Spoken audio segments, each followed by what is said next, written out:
మానసిక రుగ్మత వచ్చిన వాడిలా సీఎం మాట్లాడుతున్నారని ఆగ్రహం వ్యక్తం చేశారు మాజీ ఎమ్మెల్యే గాదిరి కిషోర్ కుమార్. సీఎం అనుచితంగా మాట్లాడుతుంటే స్పీకర్ రికార్డుల నుంచి తొలగించకుండా చోద్యం చూస్తున్నారని విమర్శించారు.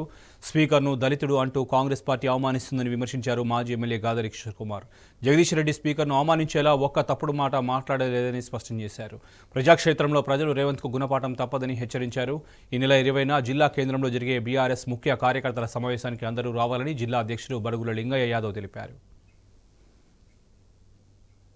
అయినా దాన్ని ఏదో సాకుగా చూపించి దళిత స్పీకర్ అంటారా, దళిత స్పీకర్ అంటారా? అరే నాయన, స్పీకర్ అంటాడు స్పీకర్ అంతే. దానికి దళితుడు రెడ్డి వెల్మా కమ్మ కాపుకి ఏమి ఉండవు. స్పీకర్ అంటోని పదే పదే దళితుడు దళితుడు అని మీరు చెప్పి మీరే స్పీకర్ అవమానపరుస్తున్నారు, దళితులను అవమానపరుస్తున్నారు. ఒక పదవి వచ్చిన తర్వాత కూడా ఆయన దళితులనే గుర్తిస్తున్నారు తప్ప స్పీకర్గా గుర్తిస్తలేరు. కాబట్టి కాంగ్రెస్ పార్టీ వాళ్ళు ఫస్ట్ మీ యొక్క మాటలను మార్చుకోండి. జగదీష్ రెడ్డి గారు ఒక్కటి కూడా తప్పు మాట మాట్లాడలేదు. అయినా ఎందుకు జగదీష్ రెడ్డి గారు బయటికి పంపారు? లాస్ట్ టైం చూసినాం మనం. అసెంబ్లీ సాక్షిగా కొడుకుల మొత్తం బట్టలు తీసి నగ్నంగా నిలబెట్టి మీ చరిత్ర ప్రజలకు చూపించారు. కాబట్టి మీకు ఉత్సాహపడుతుంది జగదీష్ రెడ్డి అసెంబ్లీలో ఉంటే మీకు ఉత్సాహపడుతుంది కొడుకులకు. కాబట్టి ఏదైనా ఒక వంకతో జగదీష్ రెడ్డి బయటకు పంపాలి.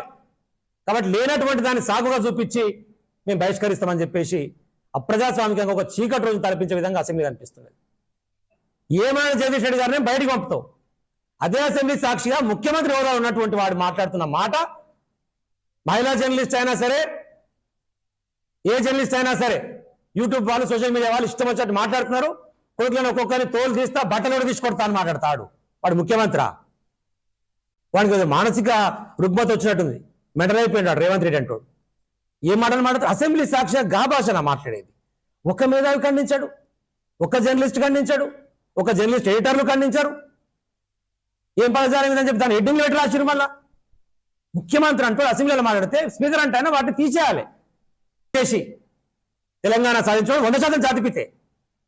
నువ్వు తెలంగాణ ఉద్యమానికి వ్యతిరేకంగా చంద్రబాబు నాయుడు సంఘలో చేరి తుపాకి పట్టుకొని తెలంగాణ ఉద్యమం తిరిగినటువంటి లంగ దొంగవును. ఇదే తెలంగాణ ఏర్పడిన తర్వాత తెలంగాణ ప్రభుత్వాన్ని కూలుస్తందుకు ఆ స్టీఫెన్ అంటోని కాడిపోయి 50 లక్షల రూపాయల మూటను అప్పయెప్పి ఓటుకు నోటు కేసు దొరికిన దొంగవును. నువ్వు ఈ రోజు కేసీఆర్ గురించి మాట్లాడేది. ఆయన జాతిపిత అంట అని చెప్పేసి ఎకిలినా ఉళ్ళు అవుతున్నాయి. 100% కేసీఆర్ జాతిపితనే. ఈ తెలంగాణ జాతి కోసం పనిచేసినాడు. నువ్వు తెలంగాణ జాతి ద్రోహివి. నువ్వు ప్రజాక్షేత్రంలోకి రేపు వచ్చిన తర్వాత నువ్వు మాట్లాడిన చాలా పెద్ద పెద్ద మాటలు. ప్రజాక్షేత్రంలో ఓటు రాజకీయాల ద్వారా రేపు నిన్ను బట్టలో నుంచి నీకే గుణపాఠం చెప్తారు ప్రజలు. దయచేసి తస్మాత్ జాగ్రత్త, నోరు దగ్గర పెట్టుకొని మాట్లాడు, లేకపోతే నాలుక చీరేస్తాను కొడక అని చెప్పి హెచ్చరిస్తా ఉన్నాం. అవగాహన లేని అసమర్థ ఈ కాంగ్రెస్ ప్రభుత్వం మీద ఈరోజు ప్రజలు అసహనాన్ని వ్యక్తం చేస్తూ ఉన్నారు. అధికారం కోసమే అమలుకి సాధ్యంగానే హామీలు ఇచ్చిన ఈ కాంగ్రెస్ ప్రభుత్వాన్ని నిలదీసైనా, మెడలు వంచైనా ఇచ్చిన హామీలు అమలు చేసేంత వరకు బీఆర్ఎస్ పార్టీ సైన్యం వెంటబడి అమలు చేయడానికి పట్టుబడుతుంది.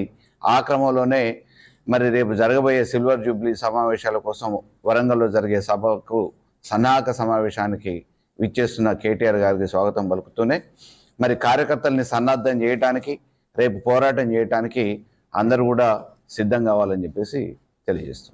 కాళేశ్వరం నీళ్లను డంపు చేయకుండా ఎస్ఆర్ఎస్పి కింద ఉన్నటువంటి ఇక్కడ రైతాంగం యొక్క పంట పొలాలు ఎండిపోయినటువంటి దాని మీద చర్చ ఉంటుంది. దాంతో సాగునీరుతో పాటు త్రాగునీరు సమస్య ఏంది, కరెంటు సమస్య ఏంది, ఇంకా ప్రజల యొక్క మౌలిక సమస్యల వాటిని తీసుకొని అన్నీ కూడా చర్చ జరిపి ఈ ప్రభుత్వం దృష్టికి తీసుకుపోయేటువంటి కార్యక్రమం ఈ జిల్లా జనరల్ బాడీ సమావేశం ముఖ్య ఉద్దేశం. కాబట్టి అందరికి కూడా జిల్లా పార్టీ అధ్యక్షునిగా ఇదే ఆహ్వానం పలుకుతున్నాం.